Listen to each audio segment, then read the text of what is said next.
ವಿಜಯಪುರದಲ್ಲಿ ಮುಂದುವರೆದ ಕಾಂಗ್ರೆಸ್ ನಾಯಕರ ಮುನಿಸು. ಬರ ವೀಕ್ಷಣೆಗೆ ಬಾರದ ಶಾಸಕ ಯಶವಂತರಾಯಗೌಡ ಪಾಟೀಲ್. ವಿಜಯಪುರದಲ್ಲಿ ಕಾಂಗ್ರೆಸ್ ನಾಯಕರ ಮುನಿಸು ಈಗ ಕೂಡ ಮುಂದುವರಿತಾ ಇರುವಂತದ್ದು. ಬರ ವೀಕ್ಷಣೆಗೆ ಬಾರದ ಶಾಸಕ ಯಶವಂತರಾಯಗೌಡ ಪಾಟೀಲ್ ಸಂಪುಟ ವಿಸ್ತರಣೆ ವೇಳೆ ಇಬ್ಬರ ಮಧ್ಯೆ ಒಂದು ರೀತಿಯಾಗಿ ಮುನಿಸು ಮೂಡಿತ್ತು. ಇದೀಗ ಬರ ವೀಕ್ಷಣೆಗೆ ಬಾರದಿರುವುದು ಒಂದು ರೀತಿಯಾಗಿ ಚರ್ಚೆಗೆ ಕೂಡ ಗ್ರಾಸ ಆಗ್ತಾ ಇರುವಂತದ್ದು. ಸಚಿವ ಸ್ಥಾನ ಸಿಗದೇ ಇದ್ದಕ್ಕೆ ಬೇಸರಗೊಂಡಿದ್ರು ಸಿಎಂ ಡಿಕೆಶಿ ಸೇರಿ ಹಲವು ಕಾಂಗ್ರೆಸ್ ನಾಯಕರು ಮನವೊಲಿಕೆ ಮಾಡಿದ್ರು. ಆದರೆ ಯಶವಂತರಾಯಗೌಡ ಪಾಟೀಲ್ ಮುನಿಸು ಮಾತ್ರ ಇನ್ನೂ ಶಮನವಾಗಿಲ್ಲ.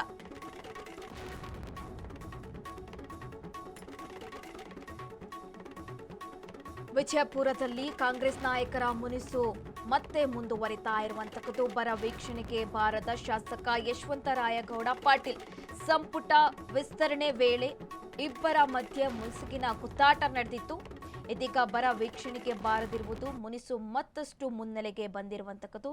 ಸಚಿವ ಸ್ಥಾನ ಸಿಗದಿದ್ದಕ್ಕೆ ರಾಜೀನಾಮೆ ನೀಡಿದ್ರು ಯಶವಂತರಾಯಗೌಡ.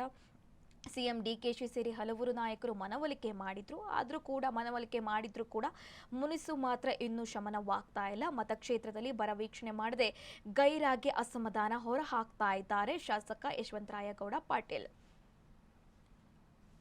ವಿಜಯಪುರದಲ್ಲಿ ಕಾಂಗ್ರೆಸ್ ನಾಯಕರ ಮುನಿಸು ಮುಂದುವರಿತಾ ಇರುವಂತದ್ದು.